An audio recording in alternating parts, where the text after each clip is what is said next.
Hello, welcome to the Burn KC ScorchCast. My name is Alex Blackburn, your fine and dandy host for this evening. Happy Sunday, everybody. It's ScorchCast time again. We're here. It's a great day. It's really nice out. I had a great weekend. I don't know about you. I'm amped. I'm ready to take on this short week because I have President's Day off. So, even better. It's a great weekend. It's a great weekend. I'm ecstatic. I really am. We've got a few things to talk about today. Got some college basketball news. We're getting into the crunch time for college basketball for sure. Obviously, mid-February is when you have those must-win regular season games, and then you're getting into tournament time come early March. So it's going to be a race to the finish, especially in the Big 12, which obviously 2 of the 3 local teams are a part of. So we'll talk K-State, Mizzou, and KU basketball here. We will also be talking about the Chiefs, considering I have not talked about them since a little thing happened. Nothing too serious, didn't attract over 1 million people to Union Station or anything like that. That was nothing, it's no big deal. Just the Chiefs won the Super Bowl, so we'll be talking about that as well as the Eric Bienemy move, and then a couple other miscellaneous items as well as some Blues news and a few other announcements that I want to make at the end of this ScorchCast. So strap in, sit tight. We got a great show ahead, and I know you're going to love it. So, cheers. All right, starting out with college basketball, the thing that is going to take up the majority of this ScorchCast because there's a lot of news. Obviously, again, like I said earlier, we're coming up on tournament time.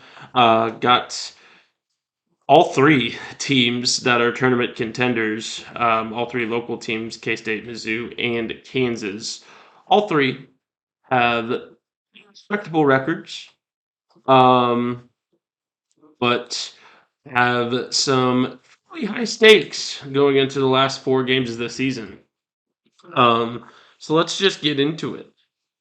We got Kansas State first. Kansas State led a great comeback win over ranked Iowa State at home.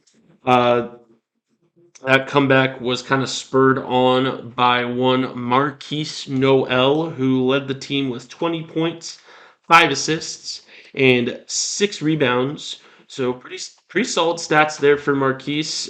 He's proven to be one of the better guards, one of the better point guards in the nation. Right up there with DeJuan Harris and others. He's definitely proven to be the key piece of that K-State, both offense and defense. As for Keontae Johnson, he scored pretty well too. And overall, it was fairly balanced scoring. Marquise Noel definitely had the lion's share, but overall, it was a pretty low-scoring matchup. You're going to get that with 2 very good teams defensively in Iowa State and in Kansas State. It really just was a slugfest the whole time from what I saw. I was at the KU game. So I didn't get to see a whole lot, but I watched some highlights as well as looked at the box score and stuff, and it looked like a tough battle. So credit to Kansas State for coming out on top. They erased a 10-point lead, starting with a run to end the half. Sounds kind of familiar. Given that I was at the KU game. We'll get into that a little later. But just in terms of erasing that 10-point lead, it went away like that. I mean, that was arguably the fastest lead I've ever seen erased. And just overall, K-State didn't take a double-digit deficit lying down. Again, sounds kind of familiar. But they're 20-7 on the year. They will be facing Baylor at home on Tuesday. That's going to be a big time game. That's kind of K State's last chance to really improve their tourney resume. Um, right now, they're sitting between a 2 and 3 seed. It might be a little tough to move into the 1 seed at this point unless the top, 4 seeds utterly collapse. And honestly, again, it might be a little tough moving into that 2 seed as well. I mean, you've got so much talent at the top of that bracket, and obviously the top 16 predictions, as far as the top 16 seeds, were released this past Saturday, and it looks pretty shaky for Kansas State right now. They could be anywhere from a 4 seed all the way up to, again, like I said, if just everybody collapses in on themselves, or if Kansas State somehow, some way pulls away and wins that Big 12 tournament, they could work their way into a 1 seed. I think they'll sneak in if they do, but overall, I'm projecting them at a 3 seed just to be realistic. Um, that that win against Baylor, though, it's their last opportunity, but it could absolutely improve their tournament resume and them into that 2 seed category. And again, the Big 12 tournament will be a determinant of that as well. But right now, Kansas State's sitting pretty. Jerome Tang's got them in a good groove. Obviously, they suffered a little bit of a slump going into the middle of February. They kind of had, I think, 4 or 5 losses between the end of January and now. But I think Jerome Tang may have gotten them back on track because Iowa State's a great team. I mean, you have to remember they have hung with the best in the conference, and this Big 12 is a bear of a conference. No pun intended. Towards the Baylor Bears. Um, but overall, I mean, it's just the Thunderdome. Like I've said before, the Big 12 is a tough, tough conference. But if you can prove your mettle, then you will go far in the tournament. I mean, I'm fully convinced that. I think the Big 12 is the best conference in basketball right now. Maybe not the best referees, but it's the best conference in basketball. And in order to come out on top, you're gonna need to be a tough, solid, together team. And I think we see that at least in spurts with Kansas State. So credit to them, big win, and have a chance to win another big time game come Tuesday. So we'll see what happens.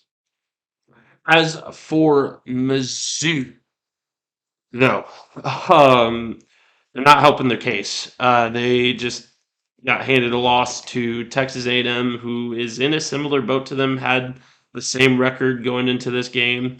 Um, and Mizzou, yeah, it was only 9 points compared to the almost 30 that they lost to against Auburn, but it was still just an ugly, ugly game from the Tigers. You had one player or two, excuse me, two players in double digits. That would be Kobe Brown with 24 points and 6 rebounds, a solid stat line. Unfortunately, he's got to have help. And really the only help he got was from Demoy Hodge, who had 12 points. The rest of them had, I think, 7 or under. I mean, it was just not a good game from most of that Tigers roster. Obviously, Kobe Brown and Demoy Hodge are two of the stars of that team. Um, but there's more talent on that team, and they can easily sneak their way into a higher seed. But right now, they're projected at an 8-9 seed, and they might be faster. They might be fastly falling. I mean, after this loss against, again, another team that's projected to be an 8 or 9 seed, potentially could fall a little further depending on how the tournament goes and how the rest of the regular season goes. Uh, this is a bad loss for Mizzou. And it shows that they're in a slump. I mean, they got completely dominated on the glass and rebounding. I think it was 41-25 in regards to rebounds, which is just inexcusable. I mean, you can't be beaten that badly on the glass and expect to win.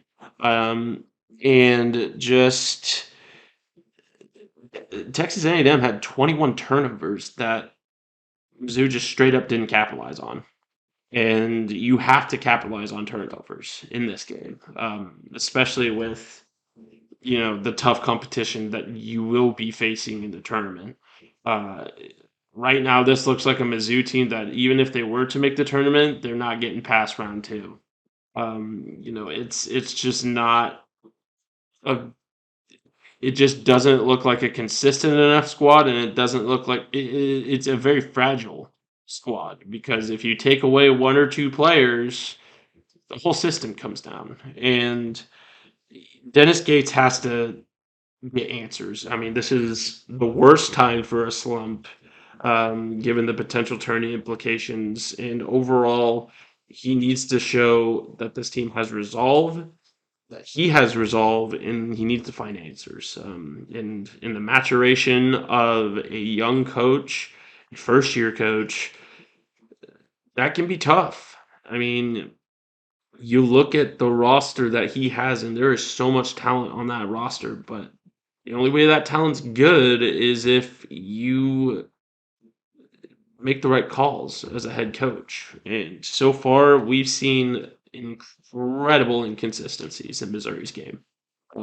They're light years ahead of what they were, but they still have a ways to go.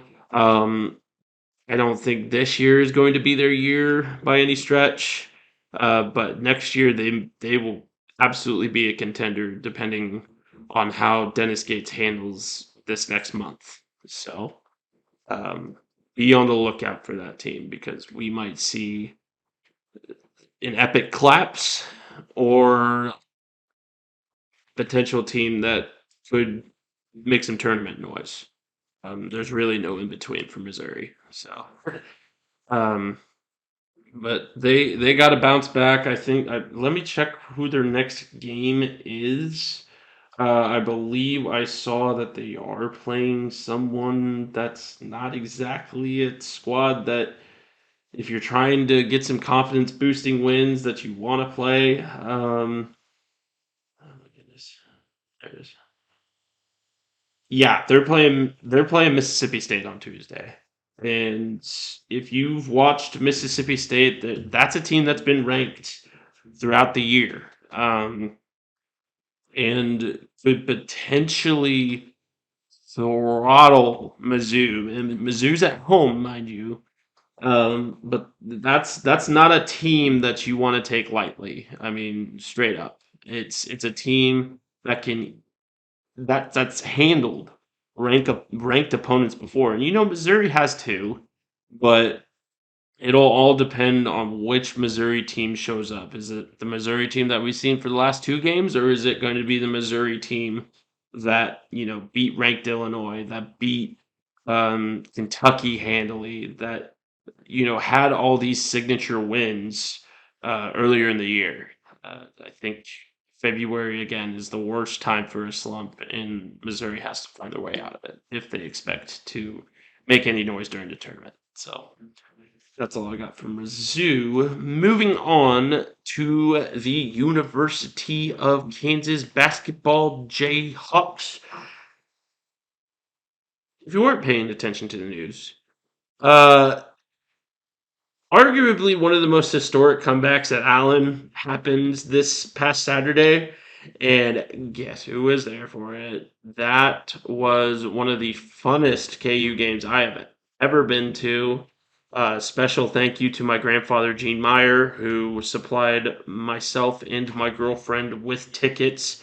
It was such a fun game. We went to college game day.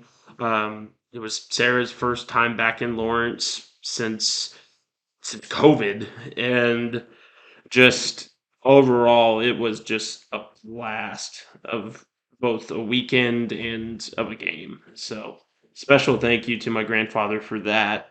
Um, but to witness a team come back from 17 down and come back with so much authority that you end the game winning by 16 is just unheard of, I feel like. I mean, that was such a momentous comeback that the Jayhawks had.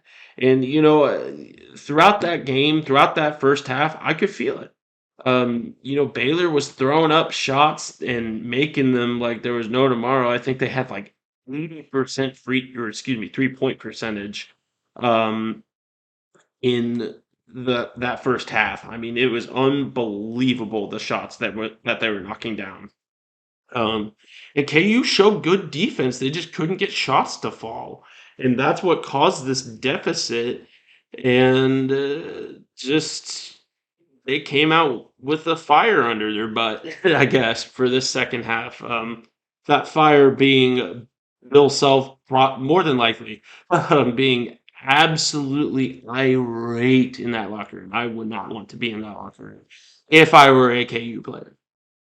That being said, once KU went on that second half run, they never looked back. I mean, they really never looked back. They kept Baylor contained. They showed incredible defense. Four Jayhawks were in double figures by the end of it all. Jalen Wilson had a double double, notching crazy 13 rebounds, while also notching 21 points. So I mean, that's a great individual performance. Um, just in a great individual performance from Adams, Dick, and Harris too. Yeah, the 3-point shots weren't falling, but it didn't matter. You had just such lockdown defense, and just the way that team showed resolve. Missouri could take a thing or two out of their book, honestly, because that's how you come back from being down big. You spread the scoring, balance the offense, and just lock down on defense. And nothing for nothing, perimeter defense improved from half to half miraculously. I mean, there's a reason Baylor didn't get those lucky shots off in that second half, and it's because that KU team said no more. I mean, we're tired of it, and you could tell the crowd was a little tired of it too, because that crowd was the loudest I have ever heard Allen in God knows how long. I mean, I've been to quite a few Jayhawk basketball games, and this is the one of the loudest times I've ever heard it. I mean, the when Adams slammed, when Adams had that slam dunk, the roof blew off the place. I mean, because that was after the Dick three that ended up giving KU a 1-point lead, and just after that slam, you knew, oh man, here come the Jayhawks. Here comes a team that has been ranked consistently for 60 years now. And here is a team that just proves why they're a blue blood. I mean, you just don't go into Allen Fieldhouse and expect to win. I mean, even when you have a 17-point lead at half, or it got knocked down to 13 by halfway, but even then, like a double-digit lead is not safe in Allen Fieldhouse. I mean, West Virginia knows that, Oklahoma State knows that, and now Baylor knows that. I mean, it's such it's so funny to me because Baylor had all the confidence in the entire world because they were knocking down those shots. I mean, I seriously, in the back of my mind, thought, oh man, Baylor's not going to let this one slip. I mean, look at them. They're hooting and hollering on the sidelines. They're feeling good. They're being just incredible in terms of offensive efficiency. I mean, every shot they put up went in. and it was just incredibly frustrating.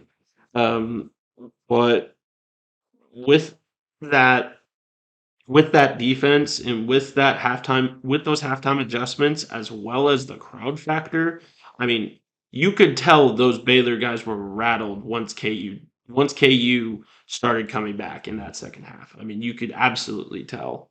Um, Flo Thombo, who was one of their best players, almost fouled out and just looked like an absolute liability by the end of it. And that's Flo Thombo, who is one of the better basketball players in the United States right now. And to have that kind of crowd impact shows how great Allen Fieldhouse is, and it again commands blue blood status for Kansas. I mean, you look at the blue bloods this year, Kentucky, North Carolina, Duke, all them in playing terrible this year. Kansas is the most consistent blue blood out of all of them, and it's because of the way Bill Self coaches. I mean, Bill Self is, in my opinion, and obviously I might be a little biased, he's the best coach in college basketball right now. And well, would you say that last year, even when Coach K hasn't retired yet? Yes, I would. Bill Self has every opportunity to get on Mike Krzyzewski's level. Um, Maybe not in terms of national titles, maybe, but in terms of just outright dominance, he's right up there with Coach K. I mean, just a guy that commands respect and commands wins. And we saw a prime example of that on Saturday. And overall, just an incredible statement win from the Jayhawks. They're tied for first place still with Texas. Texas barely escaped a middle of the pack Oklahoma team. um, but if things stay the course and Kansas and Texas keep winning, Kansas and Texas face each other in the regular season finale. That could very well be the Big 12 regular season championship when all is said and done. Now, as a KU fan, would I like that? Is considering the fact that it's in Austin, not really. Not that I don't trust KU to come out of a win or to come out with a win in Austin, Texas. They have before. They can do it again. But I would much rather have a little bit of breathing room, if you know what I mean. Texas might be due for a little slump, if you know what I mean. But that being said, KU also has to stay the course and keep winning in order for that game to be a Big 12 regular season finale. And boy, howdy, the turnaround time is not great for a team that is KU's biggest mismatch in the entire Big 12. And that team is a fully healthy TCU team that the Jayhawks will play tomorrow. Um, the Jayhawks aren't fully healthy. Kevin McCullough's not at 100%. DeJuan Harris is not at 100%. Um, but what we see from TCU is the second time now that KU has faced a fully healthy TCU team. Mike Miles is back. Eddie Lampkin is fully healthy. And they're in Fort Worth. And this if KU can come out with a win here, I fully believe that guarantees a share of the Big 12 title. Obviously, you can't take any Big 12 game for granted, but if you can come out of Fort Worth with a W and a convincing W at that, the sky's the limit for this Jayhawks team because that is a severe mismatch that the and now that Ernest Uday's found his element, that may change. But overall, Eddie Lampkin and Mike Miles are going to be problems, and it's going to be an interesting game to watch. So, with some pretty major implications. If KU can show what they showed in that second half yesterday, then they can absolutely win. But they cannot let up. They can't. Because, I mean, we all saw what TCU did to KU on their own home court, no less. Um, and that cannot happen again. So this has to be a revenge game for KU. So that's it for college basketball. Just big week after big week, right up until post national championship. We're going to be talking a lot of college basketball. Stay tuned. But that's it for this week. So let's move on to the next section, shall we? Moving on to the Chiefs, though. The Chiefs are Super Bowl 57 champions. Congratulations to Patrick Mahomes, Travis Kelce, Andy Reid, and all of them for yet another Super Bowl win. I think we can start saying dynasty now, folks. I really think we can. This is the second Super Bowl the Chiefs have won in 4 years, third one overall, and it's not looking like it's going to be the last. With this group at least. Um, it's incredible to have the MVP of the NFL, your second Super Bowl win in 4 years, the NFL draft coming to your city. I mean, Chiefs fans are living the dream right now, and I don't mean that in a sarcastic way. I mean that in a completely serious way. And it's so impressive to watch this football team struggle through adversities like losing your best wide receiver, um, having a defense full of rookies that need to learn trial by fire, and just having a ragtag group of wide receivers. Um, yeah, they're all weapons, but let's be honest here, Mahomes makes them weapons, and Andy Reid makes them weapons. I mean, it was just an incredible showing this season, and I could not have asked for a better way to cap off that season by proving all the haters wrong and winning that Super Bowl. I mean, I don't, and the whole controversy of, well, who was underrating the Chiefs? Where's this underdog story coming from? You guys aren't the underdogs. You have a $400 million quarterback. First and foremost, that opinion belongs to.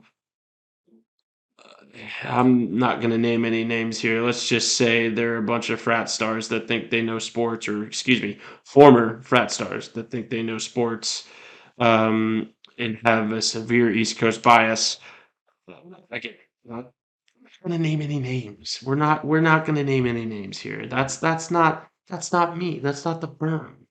But let's just leave it at that. As well as a few media pundits, too, actual media pundits, that actually talk sports. There's a reason they formulated that opinion. But overall, you have to look at the facts here in terms of why the Chiefs rated themselves as underdogs. I mean, before the season and even during those first couple weeks, the Chiefs were picked to finish dead last in the AFC West by some pundits. I mean, they were predicted to take a step back this year.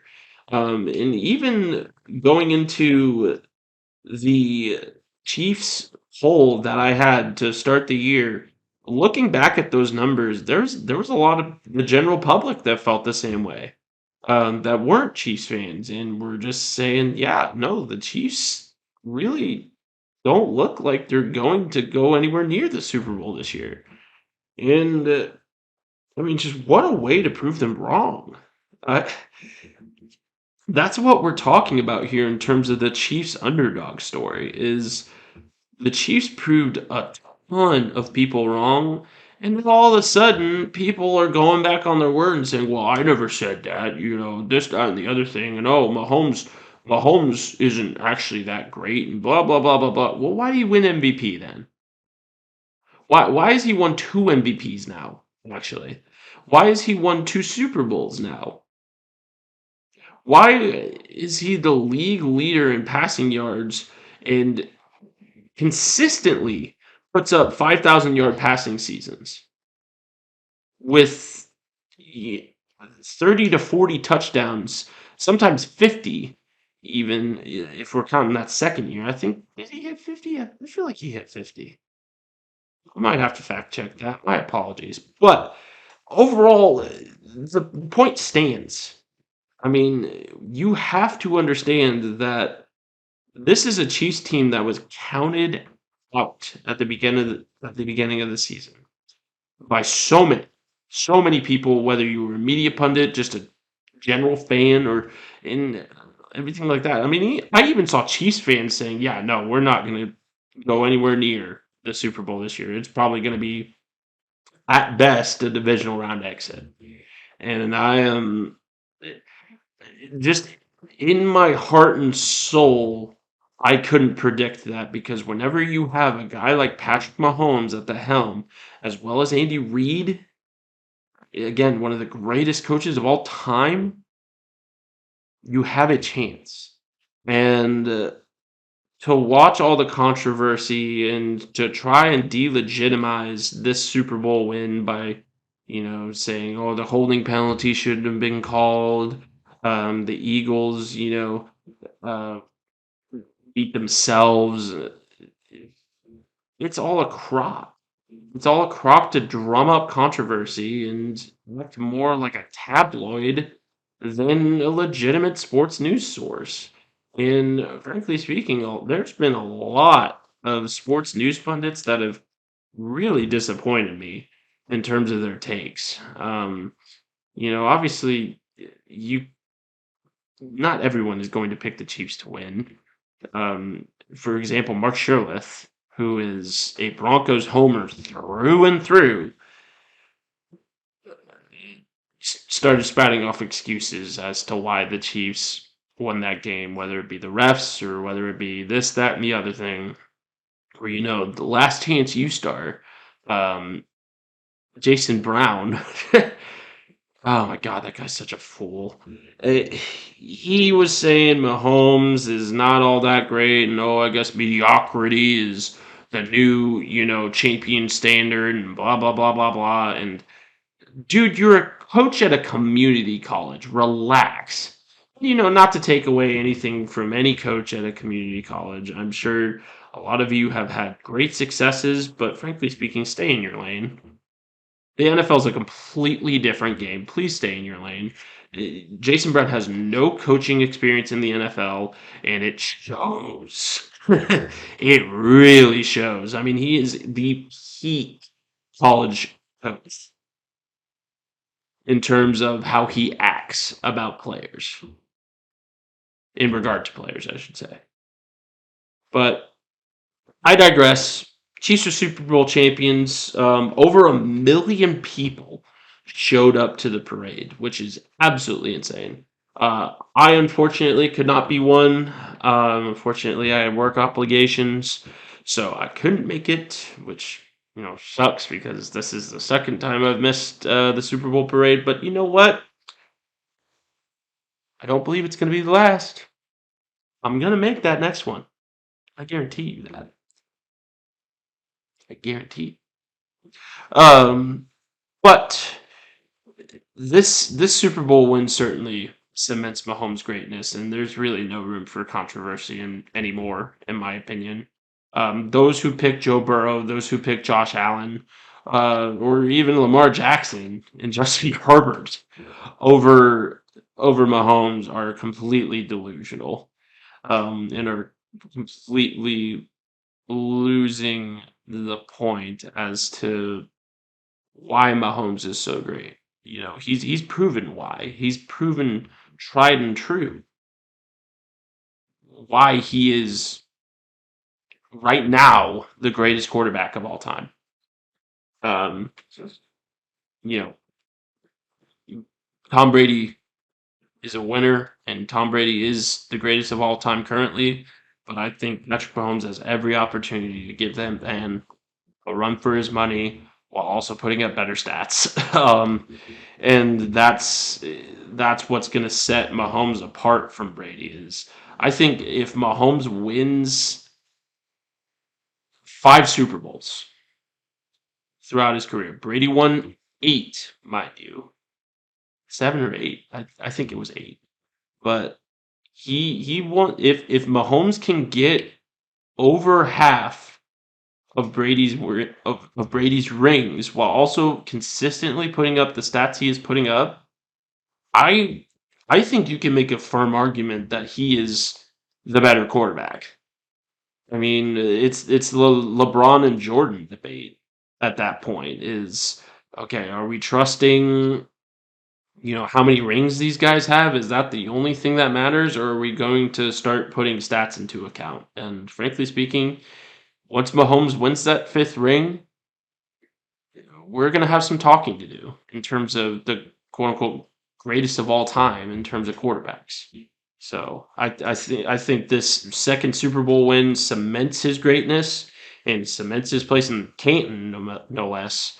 But right now, he's gonna have to win. I think at least 3 more to get the Brady homers to take notice. So, um, great team. Dynasty is just getting started, I feel like, and congrats on the win. And other Chiefs news, however, Eric Bienemy is going to the Washington Commanders to be their head coach. Is the assistant head coach. The assistant head coach. Eric Bienemy is going to the Washington Commanders in what feels like a lateral move from the Chiefs. And frankly speaking, I don't see why. I can kind of understand him moving in a way of, he's going to be without generational weaponry now, like Patrick Mahomes and Travis Kelce. But at the same time, this dude's going to have to get a shot at some point. I don't know what else he has to do to get a shot at head coach. Um, maybe this move is signaling that Ron Rivera is about to retire, and then Eric Bieniemy is just going to be his successor. Who knows? Maybe that's a possibility, right? I mean, frankly speaking, I think now that the move has been made and finalized, I think that is the course of action that the Washington Commanders should take.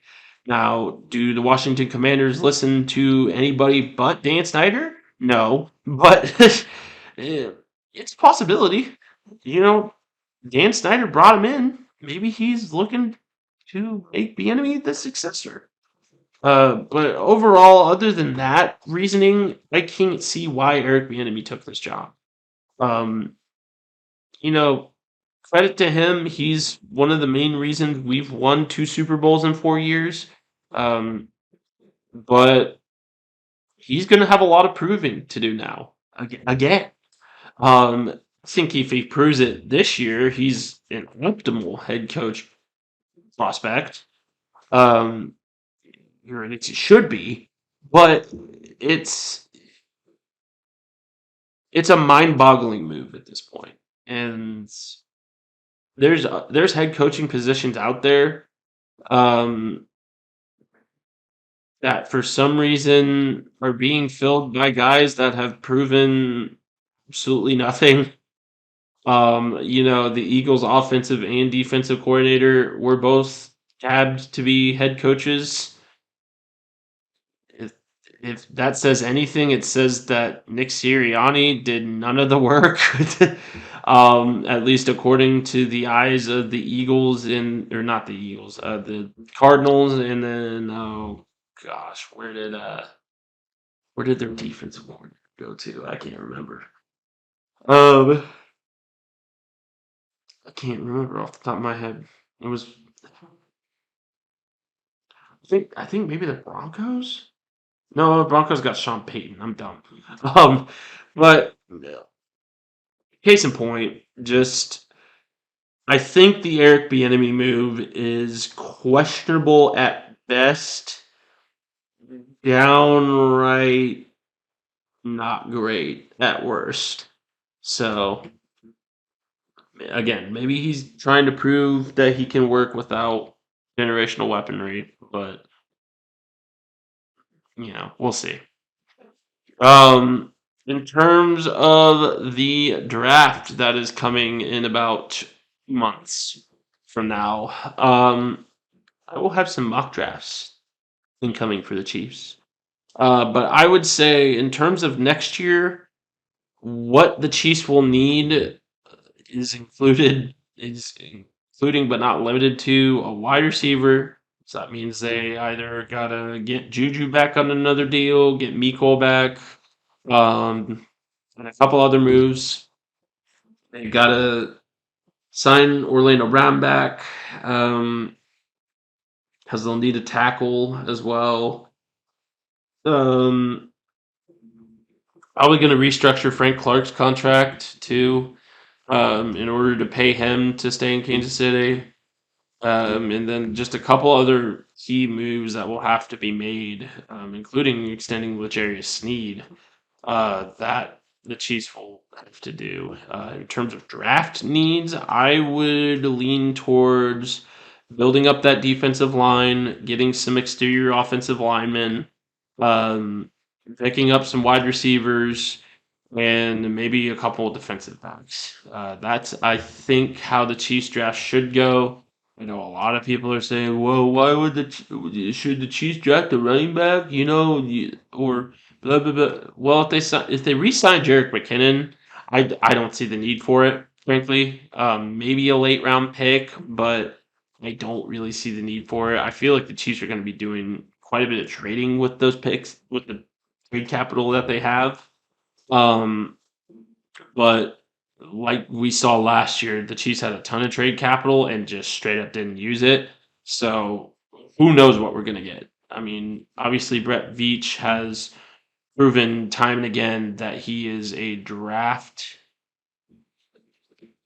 He's pretty good at the draft. Obviously, that Clyde Edwards-Helaire pick did not work out too well, among others, in those early Veach era days. But overall, I mean, look at last year's draft. I mean, just every single pick that Brett Veach selected was a hit, basically. I really can't think of one that wasn't.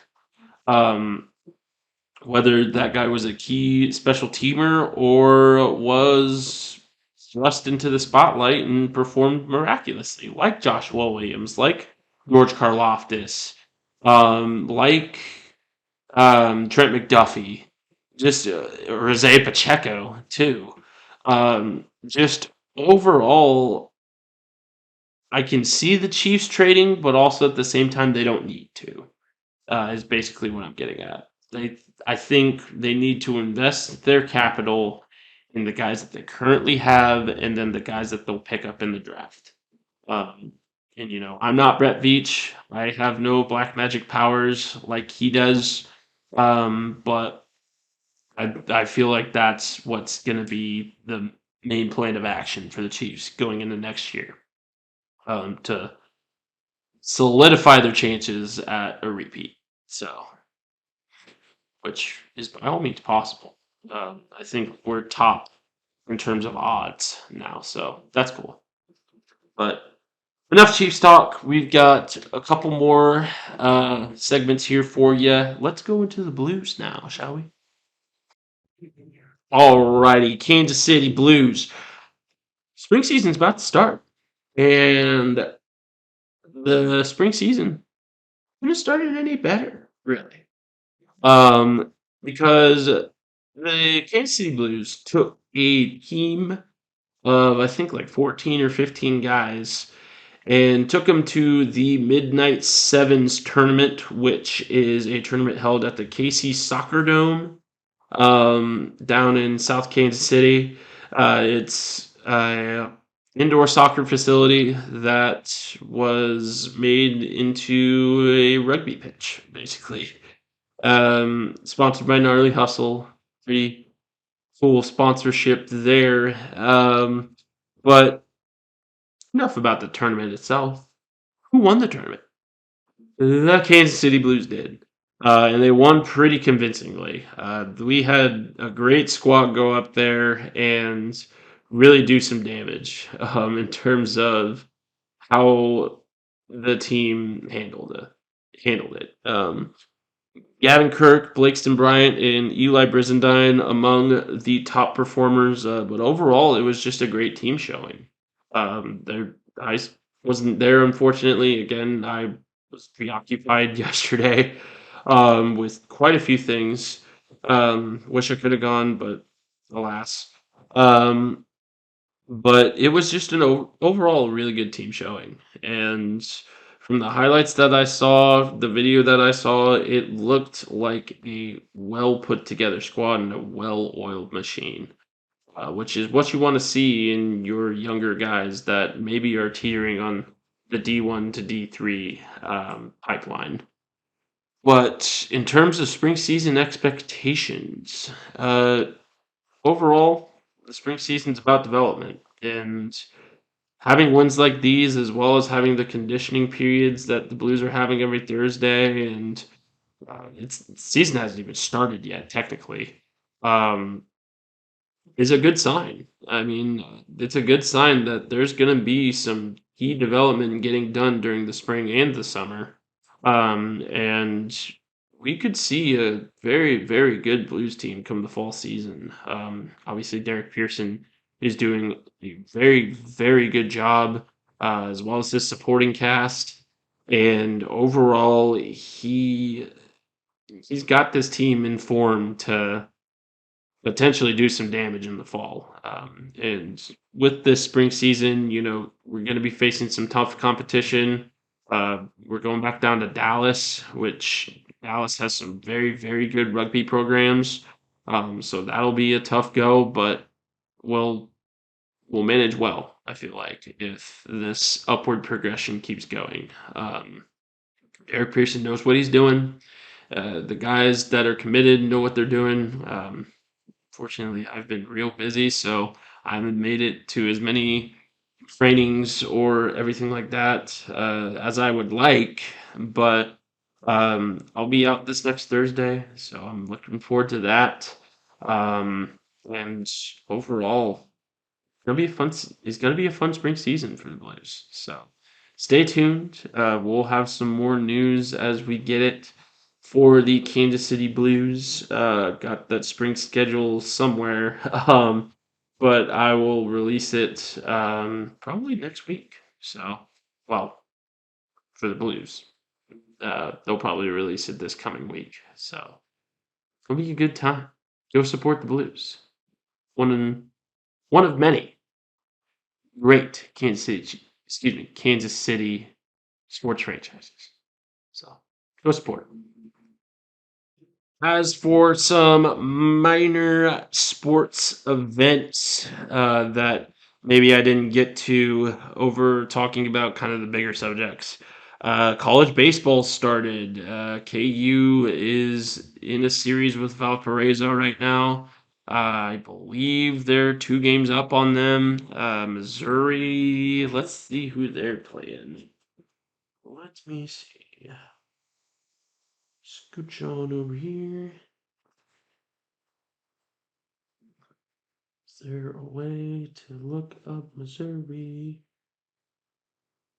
Yeah, Kansas won 4-6 against Valparaiso today, which puts them in 2-0 on the year. Kansas State beat Stephen F. Austin in a matchup today.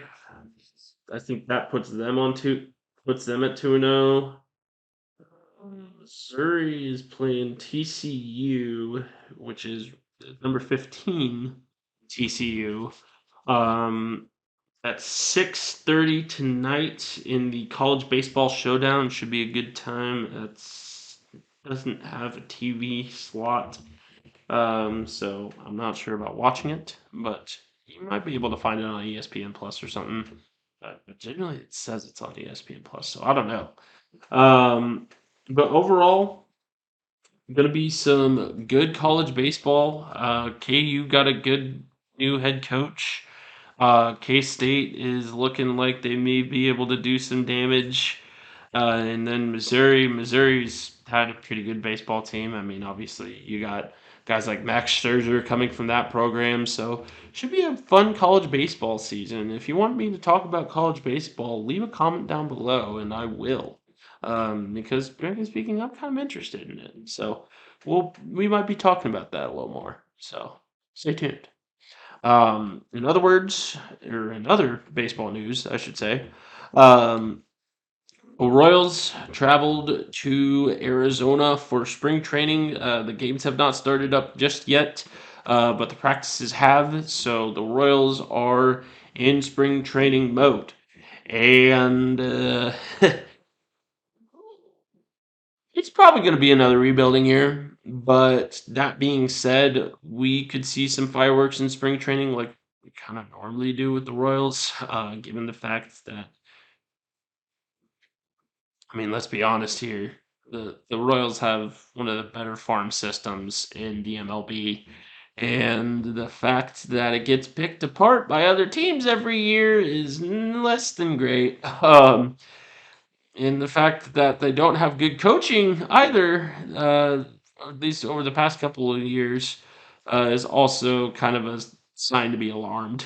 um, but overall, should be a good little jaunt to Arizona for our Kansas City Royals. And hopefully will be a good season, if for nothing else, to get those young guys experience and to get them loving this Royals franchise and this Royals fan base. So go out, support. And then our final piece of kind of minor information, not really enough to warrant a segment, but a couple of current players made the USA women's roster for the She Believes Cup that is currently going on right now. I believe the last time I checked, USA was beating Japan 1-0. Japan's a good squad, so that's good. Let me see which current players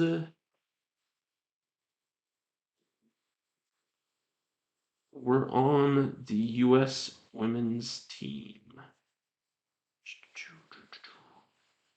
Three of them were called up. That would be goalkeeper A.D. French, defender Hallie Mace, and forward Lynn Williams. Also had a couple called up to the U20 team, I believe, or U23. I can't remember. But a couple of the rookies got called up for that team. So congrats to those ladies. Current gonna have another really good season. I feel like they do open up against the defending champions that they lost to in the championship in the Portland Thorns. So that should be a good game. I'm planning on getting out to a couple current games myself with my girlfriend, my soccer loving girlfriend in town. So should be a great time. Um, but yeah, that's kind of our minor news throughout the week. Let's just get into the outro now. That's kind of our show. That's kind of all I had. My apologies if this was too short of a show for you. If you can't get enough of the Burn KC, go on my social media. Go to Twitter. Go to Facebook. Go to Instagram. All can be looked up by just typing in the Burn KC in your search bar for the Burn KC Sports Talk. If you're gonna try and go to my website. But that's our show for this week. Hopefully you enjoyed. I know I enjoyed it. I love talking about Kansas City sports with you guys.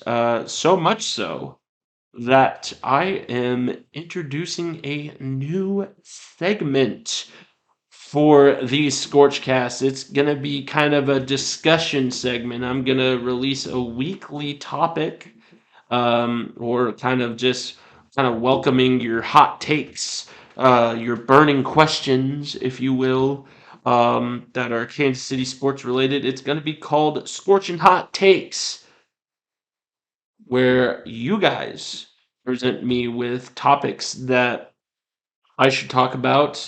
Present me with your hottest takes, your most burning questions, and your stuff that you just kind of want to have a discussion about. Want to hear me talk about. Want to hear me sing my muses about.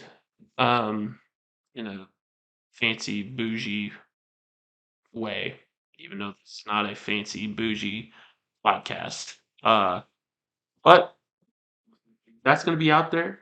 Um, Probably going to post the first um, overall kind of discussion piece this week, probably tomorrow, or later tonight. I don't know. We'll see. But that's going to be a new deal. Kind of works like a.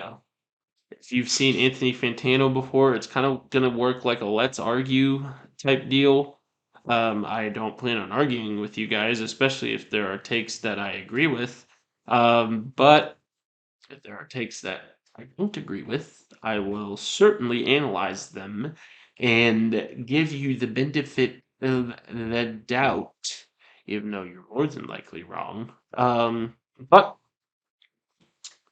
that being said, this is just kind of a chance for you guys to get what you want from me. Anything you want to see me cover, anything you want to see me talk about, anything you would like to talk about yourself. This is the chance to get it out in the open. So make sure to smash that like and comment button in terms of the discussion segment, the scorching hot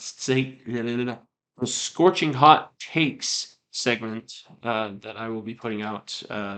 Will be featured on next week's ScorchCast. So I'll be debuting that. I will also, before all the bracket hubbub comes about, I will also be doing a bracket challenge this year. If you want to be a part of that, I will be releasing some information on it here in the next couple of weeks.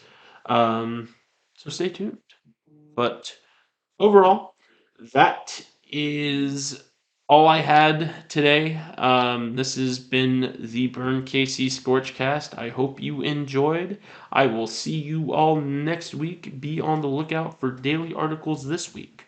My apologies for kind of slacking towards the end of this week. It kind of got a little busy. My apologies. But, being said, this has been the Burn KC signing off. Have a great night and a great week. See you later.